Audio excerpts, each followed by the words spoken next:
Hi everyone, कैसे हैं आप सब। सीए फाउंडेशन में दोस्तों आज हम एक बहुत इम्पॉर्टेंट टॉपिक डिस्कस करने जा रहे हैं। आपको पता होगा कि आपका पेपर नंबर 1 और पेपर नंबर 2 सीए फाउंडेशन में सब्जेक्टिव है। तो जब आप एग्ज़ाम हॉल में बैठते हैं तो आपको एक नोटबुक दी जाती है जिसको यूज़ करते हैं आप अपने आंसर्स को लिखने के लिए। ये उस आंसर बुक का स्पेसिमेन कॉपी है, ये उस आंसर बुक का एक्चुअल फॉर्मेट है। ये फॉर्मेट ICAI की वेबसाइट पर अवेलेबल है। इस फॉर्मेट को हमने ICAI की वेबसाइट से अपने इस एकेडमिक इंस्ट्रक्शन के लिए डाउनलोड किया हुआ है। इस वीडियो में हम एक एक कंपोनेंट डिस्कस करेंगे उस कवर पेज का जो आपकी आंसर बुक का होता है, और इसके अंदर आपको क्या क्या फिल करना होता है, कैसे कैसे फिल करना होता है, ये आज ही हम समझ लेते हैं ताकि एग्जाम हॉल में जब आप बैठें तो आपको कोई घबराहट ना हो, आप वेल प्रिपेयर्ड रहें, राइट। आपका समय खराब ना हो। समय से ज़्यादा मेरा फोकस है स्ट्रेस मैनेजमेंट पर, क्योंकि जब आप पेपर देने जाते हैं, अगर आप फर्स्ट टाइम सीए फाउंडेशन का पेपर देने जा रहे हैं तो बच्चे को वैसे ही थोड़ी सी नर्वसनेस होती है, और फिर कुछ अजीबोगरीब से डब्बे नज़र आ जाएं जिसमें समझ ही ना आए कि क्या भरना है तो और समस्या हो जाती है। तो आइए दोस्तों इसको डिस्कस करते हैं। ये जो आपका पूरा का पूरा कवर पेज है, इसमें लेफ्ट से राइट की अगर आप देखेंगे, लेफ्ट से राइट की तरफ आप देखेंगे तो बीच में एक ऐसे डॉटेड लाइन है, राइट। इस डॉटेड लाइन का यूज़ ये है कि आपके लिए यहाँ पर अगर आप देख पा रहे हो तो यहाँ पर लिखा है the roll number is to be written on this slip only. मतलब ये हुआ कि इस डॉटेड लाइन से ऊपर ही केवल रोल नंबर लिखा जाता है। इस डॉटेड लाइन के नीचे आपको अपना रोल नंबर नहीं लिखना। तो सबसे पहली बात आपको ध्यान रखनी है कि जैसे ही आपको आंसर शीट मिल जाए, आंसर नोटबुक मिले, तो आपको ये जो डॉटेड लाइन है इसको बिल्कुल लक्ष्मण रेखा मान लेना है, और इसके नीचे और ऊपर दोनों जगह एंट्रीज तो करनी है, लेकिन इसके नीचे रोल नंबर कहीं नहीं लिखना। तो इसके ऊपर आपको पहला आप देख पा रहे होंगे रोल नंबर इन वर्ड्स में आपको रोल नंबर लिखना होता है। मैं आपको जूम करके नजर करवा देता हूं, देखिए रोल नंबर इन वर्ड्स, ठीक है। एक बात, रोल नंबर और रोल नंबर इन वर्ड्स के बाद यहां पर राइट हैंड साइड में आपको रोल नंबर की एक OMR शीट टाइप सर्कल्स मिलेंगे एनसर्कल करने के लिए, और रोल नंबर आपको यहां पर फिगर्स में भी लिखना होता है। अब आप समझ गए कि आपको रोल नंबर 2 बार लिखना है, लेकिन उस डॉटेड लाइन के ऊपर लिखना है, उस डॉटेड लाइन के नीचे नहीं लिखना। डॉटेड लाइन के ऊपर दोनों तरीकों से लिखना है, वर्ड्स में भी लिखना है, फिगर्स में भी लिखना है। और फिगर्स में लिखने के बाद यहां पर वो सर्किल भी आपको करना होगा जो आपका डिजिट है। मतलब आप समझ रहे होंगे कि अगर मान लीजिए यहां पर आपका रोल नंबर 7 6 5 4 3 2 है, तो आपको क्या करना है डियर, आपको इस बात का ध्यान रखना है कि जो भी डिजिट्स आपके रोल नंबर में फॉल करते हैं उनको आप एनसर्कल करें। तो ये 7 है, तो आपको यहाँ 7 वाला जो सर्किल है उसको डार्कन कर देना है। फिर उसके बाद ये 6 है, तो आपको यहाँ पर 6 को डार्कन कर देना है। क्लियर हो गई बात। 6 के बाद यहाँ पर 5 है, तो यहाँ पर 5 कर देना है। जो भी डिजिट आपके रोल नंबर में फॉल करती है, जो भी डिजिट आपने ऊपर लिखी है उसके नीचे वही डिजिट आपको सर्किल को डार्कन कर देना है। लेकिन ये ध्यान रखना है कि जब आप नंबर लिखेंगे तो केवल ब्लू कलर का बॉल पॉइंट पेन या फिर ब्लैक कलर का। मैं आपको बता दूं कि सारे आंसर्स जो अंदर आप नोट करेंगे लिखेंगे वो ब्लैक कलर से लिखे जाते हैं, लेकिन यहां पर जो आप रोल नंबर अपना लिखेंगे या जो इस पेज की एंट्रीज करेंगे, इस पूरे कवर पेज पर जो भी आपने एंट्रीज करनी है वो ब्लू कलर से भी हो सकती हैं, ब्लैक कलर से भी हो सकती हैं, बट केवल बॉल पेन यूज करना है, जेल पेन यूज नहीं करना आपको, ठीक है। चलिए अब हम दोबारा इस पेज पर जूम मैंने कम कर दिया। अब आप देख रहे हैं कि पहले हम इस डॉटेड लाइन से ऊपर की चीजें समझ रहे हैं। तो रोल नंबर इन वर्ड्स आपको लिखना है, रोल नंबर इन फिगर्स आपको लिखना है, और ये जो 2 बॉक्सेस आपको नजर आ रहे हैं, इन 2 बॉक्सेस में से एक में तो आपको स्टिकर पेस्ट करना है। जब आप एग्जाम हॉल में बैठेंगे तो आपकी अटेंडेंस के लिए इन्विजिलेटर आएंगे आपके पास, आपकी डेस्क पर ही आएंगे, आपको एक स्टिकर देंगे, आपको वो स्टिकर यहां पर पेस्ट करना है। Space for affixing roll number sticker provided in the attendance register. तो अटेंडेंस रजिस्टर इन्विजिलेटर आपके पास लेकर आएंगे, उसमें से स्टिकर निकाल कर वो आपको देंगे, वो आपको यहां पेस्ट करना है। कई सेंटर्स पर यह भी हो सकता है कि जो इन्विजिलेटर साहब हो वो इन्विजिलेटर खुद भी इसको यहां पर पेस्ट कर सकते हैं, जैसा भी उनको ठीक लगेगा। इस वाले बॉक्स में आपके सिग्नेचर होंगे, आपके हस्ताक्षर होंगे गोल्डन लेटर्स में। चार्टर्ड अकाउंटेंट बनने की प्रक्रिया का यह आपका पहला सिग्नेचर होगा, आपको बहुत अच्छा लगेगा। कैंडिडेट का सिग्नेचर यहां पर है और उसके बाद इसी डॉटेड लाइन से ऊपर ही एक और बॉक्स है इन्विजिलेटर सिग्नेचर का। तो ये आपको ध्यान रखना है कि इन्विजिलेटर सिग्नेचर आपने नहीं कर देने हैं। वैसे आप बहुत समझदार लोग हैं, आप करेंगे नहीं, लेकिन फिर भी मैं आपको बस अपनी बातों को पूरी तरह बता देना चाहता हूं, इसलिए मैंने ये वर्ड इंक्लूड कर लिया। तो आपने देखा कि यहां पर डॉटेड लाइन के ऊपर कितनी चीजें हैं, एक रोल नंबर इन वर्ड्स, दूसरा रोल नंबर का स्टिकर, तीसरा आपका सिग्नेचर, चौथा रोल नंबर इन नंबर्स, पांचवा रोल नंबर के सर्कल्स जो आपको डॉक इन करने हैं, और सिक्स्थ इन्विजिलेटर का सिग्नेचर।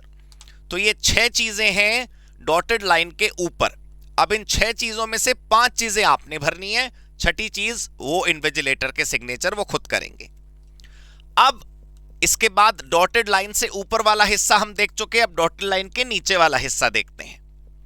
यहां पर डॉटेड लाइन के नीचे वाला हिस्सा देखने के लिए सबसे ऊपर टाइटल पर आ जाते हैं। सबसे पहले तो यहां पर लिखा है graph paper is on the penultimate page, मतलब इस नोटबुक के सेकेंड लास्ट पेज पे ग्राफ भी होता है, एंड पेज पर ग्राफ भी होता है, आपको वहां पर ग्राफ भी नजर आएगा, आप उसको यूज कर सकते हो अगर आपको यूज करना है तो। यहां पर साफ साफ लिखा है बुक नंबर 1 कंटेनिंग 28 पेजेस। देखो ये अटेम्प्ट टू अटेम्प्ट डिफर भी कर सकता है, ये सी इंस्टीट्यूट का अपना डिसीजन है कि जो आपको नोटबुक मिलेगी वो 28 पन्नों की होगी या 36 पन्नों की होगी, that may change, but standard यहां पर जितने भी पेज होंगे यहां लिखा होगा। तो आपको मैं हमेशा ये कहता हूं कि पेज नंबर नहीं गिनने हैं, आपको अपने आंसर में भी पेज नंबर नहीं गिनने हैं कि कितने पेज का आंसर लिखूं, आधे का, 2 पेज का, 4 पेज का, जो टॉपिक है जैसा है वैसे ही लिखना है, आप जानते हैं। खैर यहां पर institute of chartered accountants of India का टाइटल है। अब आई बारी आपके एंट्रीज करने की। यहां पर आपको लिखना होगा CA foundation examination, right, group number, paper number. ये जो ग्रुप नंबर पेपर नंबर है ये इंटरमीडिएट और फाइनल के लिए ग्रुप नंबर का इस्तेमाल होता है। सीए फाउंडेशन की जो ये नोटबुक होगी वहां पर ग्रुप नंबर नहीं होगा, वहां पर सिर्फ पेपर नंबर ही आपने भरना है। सब्जेक्ट आपने लिखना है और यहां पर number of answer book used, मतलब आपने कितनी आंसर बुक यूज करी। एक जो मेन वाली आपको मिली जिसका हम डिस्कशन कर रहे हैं, प्लस साथ में बी कॉपी, सी कॉपी, डी कॉपी, मतलब एक्स्ट्रा शीट्स भी आप ले सकते हो ना, तो एडिशनल शीट्स आपने कितनी बार ली वो आपको यहां पर काउंट करना है। अब आपका काम हो गया कंप्लीट। अब आपने और कुछ भी एंट्रीज नहीं करनी है दोस्तों, यहां पर देख लीजिए, अब आपने और कुछ नहीं करना है। यहां पर लिखा है for use by ICAI only, ये जो बॉक्स है यहां पर आईसीएआई को करना है, जो करना है वो खुद कर लेंगे, आपको कुछ नहीं करना। अब आपको जो करना है थोड़ा नीचे आइए नोटबुक पे, यहां पर देखिए एक टेबल है मार्क्स की, कि आपने कौन से क्वेश्चन में कितने मार्क्स ऑब्टेन करे उसकी टेबल है। इसका एक कॉलम आपने फिल करना है, कई बच्चे नहीं करते फिल, पता नहीं क्यों। यहां लिखा है to be ticked by the candidate, कौन सा क्वेश्चन नंबर आपने अटेम्प्ट किया है उसके आगे टिक करना है। मतलब अगर उस क्वेश्चन में 4 पार्ट हैं और आपने एक पार्ट भी अटेम्प्ट करा है तो इसका मान लो मतलब कि आपने अटेम्प्ट करा है। जैसे for example question number 1A, 1B, 1C, 1D, in 4 part में से आपने एक क्वेश्चन अटेम्प्ट करा है 1A, तो भी आपको 1 पे टिक करना है। ये ABCD आपको नहीं भरने हैं, कभी आप यहां टिक कर दो। इस बात का ध्यान रखिएगा कि कोई भी वो एंट्री आप ना कर दें जो आपको नहीं करनी है। यहां पर अच्छे से आप पढ़ लीजिए, यहां पर क्लियरली लिखा है to be ticked by the candidate और यहां पर लिखा है to be filled by examiner. तो जो भी आपने क्वेश्चन अटेम्प्ट किया है बस आपने उसको टिक कर देना, ये वाला किया है, 2 नहीं किया, 3 किया है, जो भी किया है आप उसको टिक कर दीजिए। अब हम इसके नीचे आते हैं, ठीक है। उसके बाद यहां पर टोटल मार्क्स अवॉर्डेड, आपको कितने नंबर मिले, ऑब्वियसली ये आप नहीं भर सकते। और यहां पर एग्जामिनर का सिग्नेचर है, वो भी आपने कुछ भी नहीं करना है। क्लियर हो गई जी बात, यहां पर समझ आ गया आपको। ये था पेज 1। अब बात करते हैं पेज 2 की। क्या दोस्तों, पेज 2 भी होता है।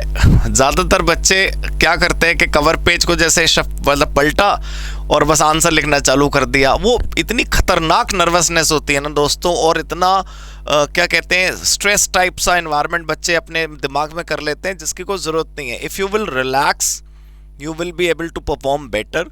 मैं इसीलिए ये वीडियो बनाया कि आप जब ये देख लोगे कि पहले पेज पे क्या लिखा है, दूसरे पेज पे क्या लिखा है, तो आप थोड़ा एग्जाम में आपको अच्छा लगेगा कि हाँ चल मेरे को पता है। लेकिन मैं ये नहीं कह रहा हूँ कि आप पढ़ना मत, क्योंकि मैंने बता दिया एग्जाम में जब आप हॉल में बैठोगे एग्जामिनेशन रूम में, तो आपको जब नोटबुक मिलेगी तो ये सब कुछ खुद से दोबारा रीड करना।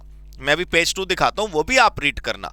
मैं ये बता रहा हूँ, कोई नई चीज वहां दिखेगी तो अलग बात है, बाकी सब कुछ कम से कम आपको पता होगा। मतलब अगर कोई एक आध पॉइंट इंस्टीट्यूट ने अपना हर अगले अटेम्प्ट में ऐड करना भी है तो आप उस एक दो पॉइंट को अच्छे से समझ लेना पढ़ के। बाकी 99.99% बातें तुमको पहले से पता होंगी, तो तुमको दिक्कत नहीं फील होगी, ठीक है। ये मेरा उद्देश्य है। अब देखो दोस्तों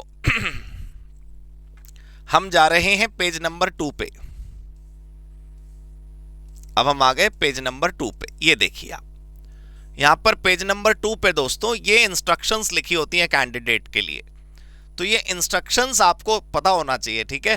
चलिए, सबसे पहला, roll number should be written in figures and words in the allotted space. जहां पर स्पेस दिया गया है रोल नंबर का वहीं लिखना है, एंड नोवेयर एल्स, और कहीं पर भी नहीं लिखना है, इंक्लूडिंग जो आपको आंसर शीट मिलती है एडिशनल वाली। भाई आपने पहली मेन आंसर बुक फिल कर ली, पूरी भर गई, अब आपने दूसरी आंसर बुकलेट ले ली, आपको लगा इस पे थोड़ी रोल नंबर लिखा हुआ है, चल इस पे लिख देता हूं, कहीं नहीं लिखना है। जहां रोल नंबर का कॉलम होगा वहां लिखना है, जहां रोल नंबर का कॉलम नहीं दिख रहा वहां नहीं लिखना, ठीक है। दूसरा रोल नंबर जो बॉक्स में आप लिखेंगे उसमें सर्कल को डार्कन भी करना है, और याद रखना है कि जो सर्कल आप डार्कन करेंगे वो ब्लैक और ब्लू दोनों से हो सकते हैं। बॉल पॉइंट पेन से करना है, जेल पेन से नहीं करना। सर मैं ले जाना भूल जाऊं तो, भाई क्यों भूल रहे हो आप, चार्टर्ड अकाउंटेंसी में आ रहे हो, ऐसे कैसे आप अफोर्ड कर सकते हो ये सब बातों को भूलना, ठीक है। फिर उसके बाद एग्जामिनेशन का नाम, group number, subject, paper number, जो भी कुछ है वो वहीं भरना है जिसका कॉलम है, ठीक है, कहीं और नहीं। बारकोड स्टिकर आपको अटेंडेंस शीट से हटाना है और उस बॉक्स में चिपकाना है जो मैंने अभी आपको बताया। यहां पर क्लियरली लिखा है कि क्योंकि एक मशीन रोल नंबर को रीड करती है, तो आप जब रोल नंबर को डार्कन करेंगे तो ध्यान से करें, गलत ना करें। मतलब मशीन कंप्यूटराइज्ड स्कैनर उसको स्कैन करेगा ना, तो उसमें तो अपना माइंड नहीं है ना। आप गलत सर्कल एनसर्कल कर दोगे, डार्कन कर दोगे तो गलत रोल नंबर की एंट्री हो जाएगी। Answer should be written neatly and legibly. भाई बहुत ध्यान रखना है इसका, थोड़ा स्पष्ट शब्दों में उत्तर लिखना, साफ साफ लिखना, ठीक है। मैं ये नहीं कह रहा बहुत सजावट के साथ करना है, बट हाँ फिर भी सीधा सीधा लिखना है। ऐसी हैंड राइटिंग ना हो कि किसी की जरूरत पड़े कि भाई जरा देखियो क्या लिखा है इसमें। अच्छा, answer to each question must be commenced on a fresh page. इसका जरूर ध्यान रखिए, पता नहीं बच्चे क्यों ये सब बातों का ध्यान नहीं रखते और नंबर कट जाते हैं। आपने question number 1A, 1B, 1C, 1D तो चलो खत्म कर लिया। अब अगला क्वेश्चन नंबर 2 आपने शुरू करना है, तो चाहे 1D शुरू की 2 लाइनों में खत्म हो जाए, पूरा पेज खाली करना पड़े, कोई बात नहीं है। आप अगले पेज पे जाइए, पेज नंबर अगले पेज पर क्वेश्चन नंबर 2 स्टार्ट होगा, ठीक है। यहां साफ साफ लिखा है, the answer to each question must be commenced on a fresh page and question number prominently written at the top of each answer. Top पे लिख सकते हो आप आंसर, यहां क्लियरली लिखा है, या फिर वो जो मार्जिन्स होते हैं वहां लिख सकते हो आप। The answer to each question in all part should be fully completed in 1 page और in a consecutive set of pages. मतलब 1A, 1B, 1C, 1D आप लगातार लिख सकते हो, उसमें नए पेज की जरूरत नहीं है।